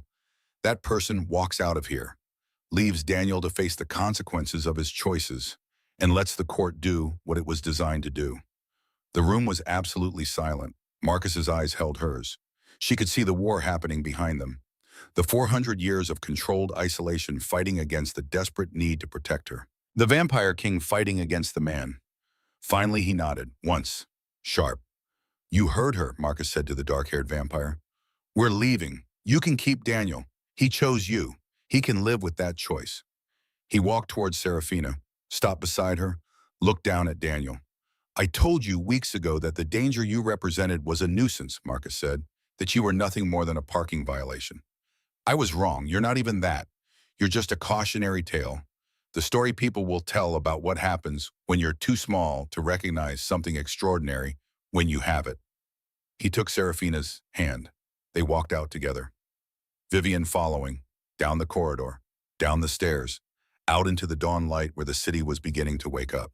Behind them in the abandoned hospital, Daniel Cross sat with his hands zip-tied and his mouth bleeding, and the slow dawning understanding that he'd traded whatever remained of his humanity for the empty promise of control. And he'd lost anyway. The court of the Southern Reach met in a building that looked from the outside like a decommissioned church on Broughton Street. Pale brick, arched windows, a bell tower that hadn't held a bell in over a century. Inside it was something else entirely. A circular chamber 3 stories below ground level, ringed with seats carved from dark stone that might have been granite or might have been something older. Lit by fixtures that produced light without visible flame or filament. 47 vampires sat in those seats. The full membership of the court. Representatives from territories across the South, old ones and young ones, and everything in between. And in the center of the chamber, a raised platform where the accused would stand. Serafina sat in the gallery, the only human in the room. Every eye had found her when she'd entered. Assessed, calculated, tried to understand what she was doing here. Marcus had made it clear. She was under his protection. She was presenting evidence. And anyone who challenged her would answer to him. The dark-haired vampire from the hospital was already on the platform, along with 5 others. The rogues who had been running the trafficking operation. Who had killed Margot. Who had tried to use Daniel as leverage. They stood with their hands clasped behind their backs, no restraints. Vampire law didn't require physical bonds. The court itself was the bond. Leaving would mean forfeiting any claim to territory protection or rights within the Southern Reach. It would mean becoming truly rogue, truly hunted. Marcus stood at the prosecutor's position, a podium carved from the same dark stone as the seats. He wore black, no tie, the collar open, looking exactly like what he was. A king bringing charges against those who had violated his territory. The court recognizes Marcus Ashford, king of the Southern Reach, said a voice, an older vampire, gray-haired, sitting in the highest seat. State your charges. I bring charges of unauthorized feeding, human trafficking, murder, and conspiracy to undermine the authority of this court, Marcus said, his voice carrying through the chamber. Not loud, just absolutely clear. I bring evidence spanning 140 years, evidence gathered by Dr. Margot Hartley, a human pathologist who identified the pattern of kills and the network supporting them. Evidence that was hidden for 43 years and has now been recovered. He gestured to Serafina. She stood, walked to the platform, carried the ledger in her arms like it weighed what it actually represented. 43 years of her grandmother's life, hundreds of victims. A legacy of pain and the determined hope that someday someone would use it to demand justice. This is the ledger, Serafina said, her voice smaller than Marcus's, more human, but it carried anyway. My grandmother compiled it between 1980 and 1983. It contains documented evidence of kills, financial transfers, and the network of vampires who enabled and profited from human trafficking. She said it on the platform. It also contains evidence that the operation was funded and protected by someone in Marcus Ashford's inner circle, a vampire named Vivian Laurent, who served as his lieutenant for 170 years before betraying him to protect the operation she'd built. A murmur ran through the chamber, vampires leaning toward each other, whispered conversations. The gray-haired vampire raised a hand. Silence fell. These are serious charges, he said. Do you have proof beyond the documentation? Do you have testimony? I have my grandmother's voice, Serafina said. She nodded to Theo, who was operating the chamber's audio system from a control booth. He pressed a button, and Margot Hartley's voice filled the chamber. My name is Dr. Margot Hartley. I am recording this on October 12, 1983. If you are hearing this, I am dead, and the people responsible for my death are listening to evidence they thought they'd buried. The recording ran for 20 minutes. Margot's voice, calm, clinical, laying out everything she'd found. The kills, the patterns, the financial networks, the names, and at the end, the betrayal. I was scheduled to meet Marcus Ashford tomorrow morning, to deliver this evidence, to ask for his protection while the court investigated. But tonight someone called me, someone who knew about the meeting, someone who told me to stay home, to wait, that Marcus would come to me instead. A pause. I know what that means. I know who made that call, and I know that by tomorrow I'll be dead, and this will look like a heart attack, and no one will investigate because I'm just a human who worked too hard and stressed herself into an early grave. Another pause. Longer. But I'm leaving this because my granddaughter will find it someday, and she'll be smart enough to use it. And when she does, I want the court to know that Vivian Laurent sold my location to the rogues, that she protected this operation for 170 years, that she believed she was serving Marcus by strengthening his position through intelligence gathered from the trafficking network. She was wrong. And I genuinely hope, that when she finally understands what she's done, it destroys her. The recording ended. The chamber was absolutely silent. Serafina looked at the accused vampires on the platform, at the dark-haired woman who had threatened Marcus in the hospital, at the 5 others who had built fortunes on human suffering. My grandmother believed in justice, Serafina said. She believed that evidence mattered, that the truth properly documented and properly presented would be enough. I'm here to prove she was right. The gray-haired vampire looked at Marcus. You've heard the evidence. What sentence do you request? Execution, Marcus said. No hesitation. For all 6, death by sunlight exposure, immediate. Another murmur, this one carrying shock. Execution was rare in vampire law, reserved for the worst violations, for those who threatened the very structure that kept vampire society functional. The court will deliberate, the gray-haired vampire said. The deliberation took 11 minutes. When the court reconvened, the verdict was unanimous. Guilty on all charges. Sentence execution by sunlight. To be carried out at dawn day 21. The 6 vampires were removed from the chamber. Silent. No protests. No begging. They'd known the risk when they'd built their operation. Known that someday the evidence might surface. They'd just gambled that it wouldn't happen in their lifetimes. They'd lost. As the chamber began to empty, the gray-haired vampire approached Marcus and Serafina. There's still the matter of Vivian Laurent, he said. She's dead, but the court needs to acknowledge her crimes to make it official. I understand, Marcus said. And there's the matter of the current Vivian, the one who carries the name. Marcus looked across the chamber to where Vivian stood. She'd been present for the entire session, listening to the recording, hearing the evidence, learning exactly what the name she'd claimed actually meant. That's her decision, Marcus said. She can renounce the name, choose something new, or she can carry it and work to redeem it. Either way, it's her choice. Vivian crossed the chamber, stopped in front of Marcus and Serafina. I didn't know, she said, her voice steady. I chose that name because I was told Vivienne Laurent was your most loyal servant, that she'd given everything for you. I wanted to honor that legacy. She paused. Now I know the truth, and I can't carry this name. Not after what she did, not after hearing Dr. Hartley's voice. She looked at Serafina. Your grandmother deserved better. You deserve better. What will you call yourself? Marcus asked. I don't know yet, but something that's mine. Something that doesn't carry anyone else's sins. She turned to leave, stopped, looked back. For what it's worth, I would have made the same choice Margot did. Evidence, documentation, justice through the proper channels. That's how you build something that lasts. Then she was gone. And Serafina stood in a vampire court 3 stories below Savannah with a ledger in her arms and the certain knowledge that her grandmother's voice had just destroyed a century-old trafficking operation and rewritten vampire law in the American South. The Chatham County Courthouse looked exactly like what it was. A government building, brick and glass, American flags, security checkpoints. The grinding machinery of human justice operating exactly the way it had been operating for centuries. Serafina sat at the respondent's table, her attorney beside her, a legal aid lawyer named Jessica, who was competent and underpaid and obviously outgunned by Daniel's attorney. Daniel's attorney was a man named Richard Sterling. Expensive suit, practiced smile, the kind of lawyer who charged $400 an hour and earned every cent through creative interpretation of the truth. Daniel sat beside him, looking better than he had in the hospital. The split lip healed. Dressed in his best suit, playing the role of wronged husband with the same dedication he'd brought to playing loving husband for 6 years. The hearing was supposed to be a formality.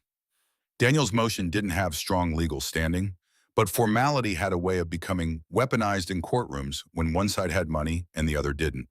Judge Patricia Morrison entered. Everyone stood. She took her seat. The hearing began. Richard Sterling opened with practiced confidence, painting a picture of a woman who had been emotionally compromised during the divorce proceedings, who had made decisions under the influence of unnamed outside parties, who had hidden assets and misrepresented her mental state. It was lies. All of it. But they sounded good, professional, reasonable. Jessica did her best. She submitted documentation, photographs, messages, financial records showing Daniel's controlling behavior during the marriage. But Judge Morrison was looking at Daniel clean-cut and calm, and then looking at Serafina wearing a dress from a thrift store and working a job that barely paid rent, and the scales were starting to tilt in the familiar direction. Then the door at the back of the courtroom opened. Every head turned. Marcus Ashford had walked in. He wore black, a suit that probably cost more than Richard Sterling's retainer. He moved with that soundless grace, that particular quality of occupying space in a way that made everyone else feel like they were taking up too much of it. Behind him, a woman, blonde, mid-40s, carrying a leather portfolio, moving with the assurance of someone who had won cases in rooms far more intimidating than this. They took seats in the gallery, Marcus directly behind Serafina, close enough that she could feel the temperature drop 2 degrees, close enough that every person in the courtroom could see exactly where his attention was focused. Judge Morrison paused mid-sentence. Richard Sterling stopped writing. Jessica looked over her shoulder at Serafina with an expression of pure bewilderment. Daniel's face did something complicated. Panic wrapped in recognition, wrapped in the dawning understanding that he had miscalculated badly. The blonde woman stood. Your Honor, my name is Sienna Vale. I represent interests allied with the respondent. I'd like to submit additional documentation relevant to this hearing. Judge Morrison frowned. Counsel was not on the original filing. We're entering as amicus curiae, Your Honor. The documentation pertains to the petitioner's conduct during and after the marriage, as well as financial connections that are directly relevant to the motion before the court.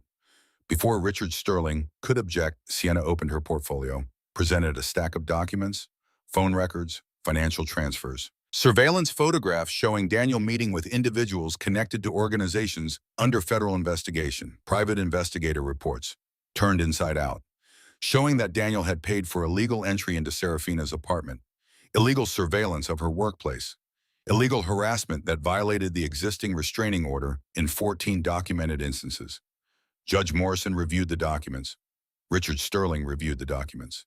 Daniel's face went through a sequence of expressions: confusion, anger, denial, and then when he looked across the courtroom and finally truly saw Marcus Ashford looking back at him, fear. Marcus's gaze was steady, unhurried. He looked at Daniel the way you look at a math problem you solved a long time ago and have no interest in revisiting. Then Marcus leaned forward, close enough to Serafina that she could feel his breath against her ear. Cool, measured. He spoke. Not loud, just loud enough for Daniel to hear across the 20 feet of courtroom space between them. Let him watch what he lost. The words weren't meant for the room. They were meant for her and for Daniel. A statement and a promise and a reminder all at once. Serafina felt something settle in her chest. Not vindication, not triumph, relief. The specific physical relief of a weight being redistributed, shared, carried by someone who had the strength for it and the willingness to use that strength without asking for anything in return. Judge Morrison looked up from the documents. Mr. Sterling, does your client have an explanation for these records? Richard Sterling looked at Daniel. Daniel looked at Marcus. Marcus looked back with the patient expression of someone who had all the time in the world. Your Honor, Daniel started. I'm not asking you, Mr. Cross. I'm asking your attorney. Richard Sterling cleared his throat. Your Honor, without time to review these documents in detail. The documents are quite detailed, Mr. Sterling. They show a pattern of harassment surveillance and what appears to be conspiracy to commit multiple felonies. They also suggest that your client has been in contact with individuals involved in ongoing federal investigations. She set down the documents. I'm denying the motion for annulment. Denied with prejudice, which means Mr. Cross cannot refile. Furthermore, I'm modifying the existing restraining order to make it permanent. Mr. Cross is not to contact, approach, or communicate with Mrs. Hartley in any way. Any violation will result in immediate arrest. She looked at Daniel. I'm also recommending that the district attorney's office review these surveillance records. What you've done, Mr. Cross, goes far beyond a contentious divorce. It enters the territory of stalking and criminal harassment. You should consider yourself fortunate that Ms. Hartley hasn't pressed charges yet. She brought down the gavel. We're adjourned. Daniel sat frozen. His attorney was already packing up, already calculating how to distance himself from a client who had just been publicly exposed as a criminal. Marcus stood, offered his hand to Serafina. She took it. They walked out of the courtroom together. Sienna following. Jessica looking dazed but pleased. And behind them, Daniel Cross sat at the petitioner's table with the ruins of his motion and the dawning understanding that he'd lost everything. Not just Serafina, his reputation, his standing in Savannah society, his freedom potentially if the district attorney decided to prosecute, all of it gone, because he'd been too small to recognize what he had when he had it. Outside the courthouse, reporters waited. Not many. This was a divorce hearing, not a murder trial. But enough. Local news. A few freelancers who smelled a story about surveillance and federal investigations. They swarmed when Serafina and Marcus emerged. Ms. Hartley, can you comment on the judge's decision? Ms. Hartley, are you pressing charges against your ex-husband? Ms. Hartley, who is your companion? Marcus's hand tightened on hers. A question. Do you want to do this? Serafina stopped, faced the cameras. My ex-husband spent 6 years convincing me I had no value, she said, her voice steady, clear.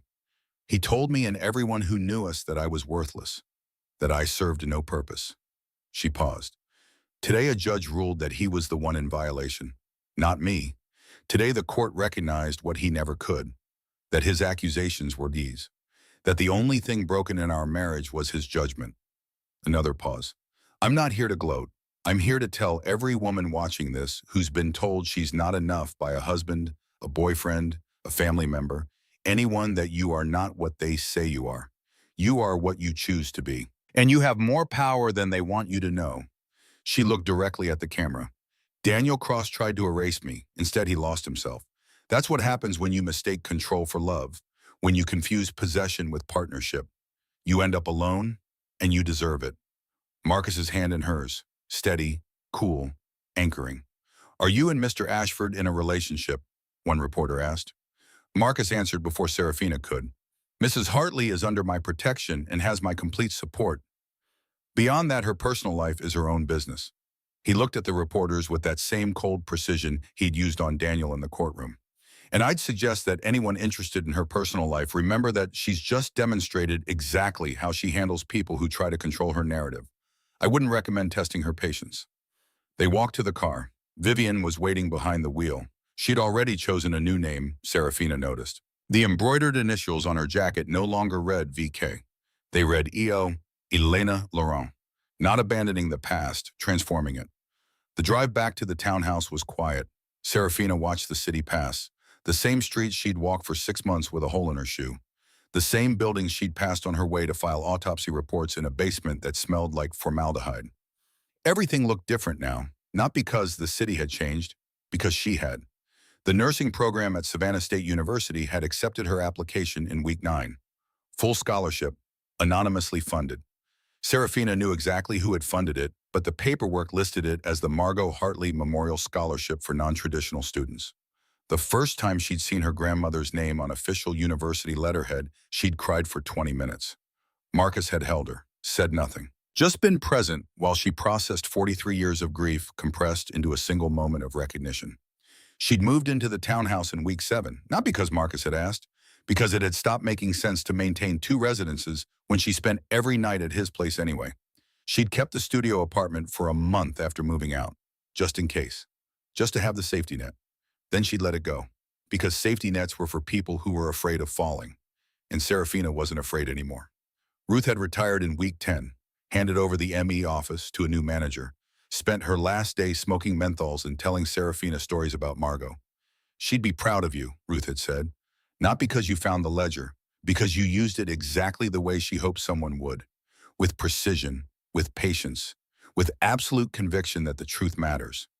The new position had been created specifically for Serafina, vampire-human liaison to the court of the Southern Reach. Her job was to help navigate the intersection between vampire law and human law, to make sure that when the 2 worlds touched, they did so without leaving bodies behind. It was perfect. It used everything she'd learned in 6 months of filing Red Seal reports, everything she'd learned in 6 years of surviving Daniel, everything she'd learned in 3 months of watching Marcus balance centuries of tradition with the desperate need to evolve. The office was on the 2nd floor of the townhouse, windows overlooking the garden where Elena had planted new jasmine, a desk that was actually Margot's desk, rescued from storage and refinished. The classroom was on the 3rd floor of the health sciences building, 25 students, most of them 10 years younger than Serafina, a few older, all of them there because they wanted to help people, and nursing was how they'd chosen to do it.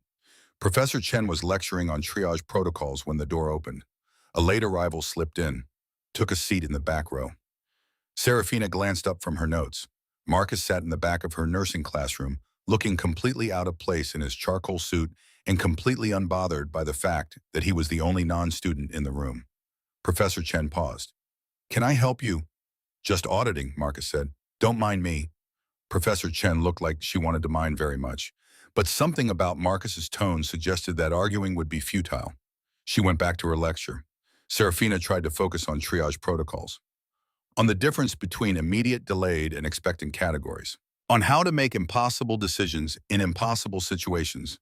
But she was aware of Marcus in the back row, aware of the way every other student kept glancing at him, aware of the fact that a 400-year-old vampire king was sitting through an undergraduate nursing lecture just to be near her.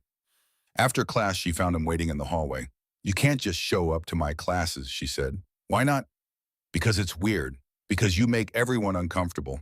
Because Professor Chen looked like she was going to call security. Professor Chen looked like she was trying to figure out where she knew me from.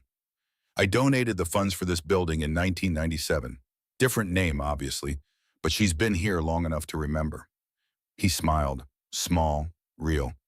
"Besides, I wanted to see you in your element. Wanted to watch you do the thing Daniel tried to take away from you." Serafina's chest did something complicated. "I have another class in 20 minutes. I'll walk you." They walked through campus, fall turning to winter, students bundling up against the cold. Serafina in jeans and a sweater that Marcus had bought her after she'd complained that all her clothes were either work-appropriate or thrift store formal. "I saw Daniel yesterday," Marcus said. Serafina stopped walking. Where? He's working at a car dealership. Sales. Entry level. Apparently his legal troubles made him unemployable in his previous field. Good. He looked smaller, diminished, like someone had let the air out of him. I don't want to hear about Daniel. I know, but I thought you should know that he's not a threat anymore, that he's not coming back, that you can stop looking over your shoulder. Serafina started walking again. I stopped looking over my shoulder the day you sat behind me in that courtroom. They reached the next building. Marcus stopped at the entrance. I have a court session tonight. Southern Reach business. Should be done by midnight. I'll be at home, working on my anatomy homework. Home, not the townhouse, not Marcus's place. Home. Elena made lasagna, Marcus said. She's still trying out the name. It might stick. It suits her better than Vivian ever did. Serafina laughed. Real, full, the kind of laugh she'd forgotten she was capable of. I'll see you tonight, she said. Marcus kissed her, quick, chaste, appropriate for a college campus. Then he was gone, disappearing around the corner with that soundless grace.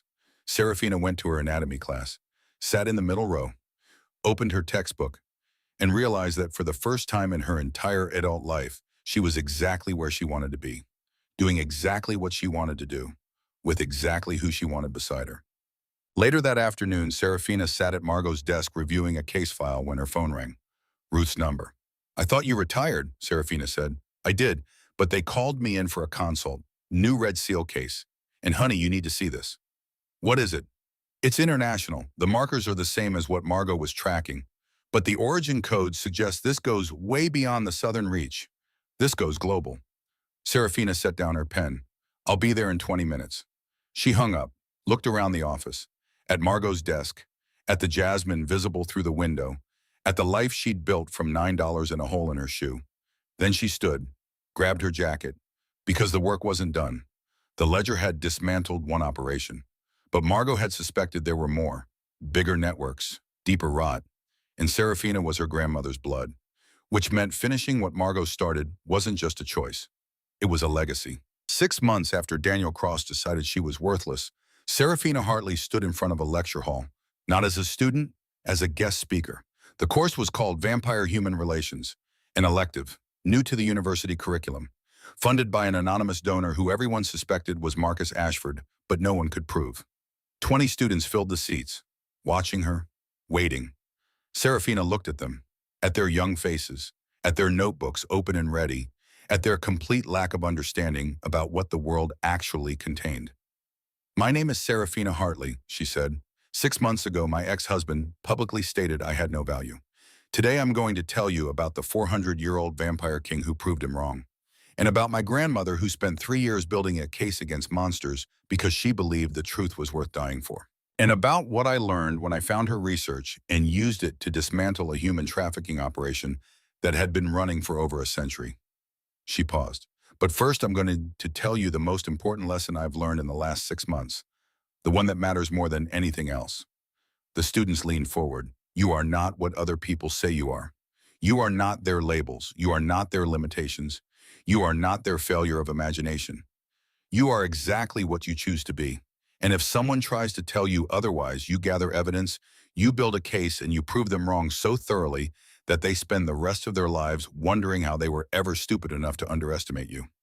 In the back row, Marcus Ashford sat with a slight smile on his face, watching the woman he'd failed to protect 43 years ago get her justice through her granddaughter.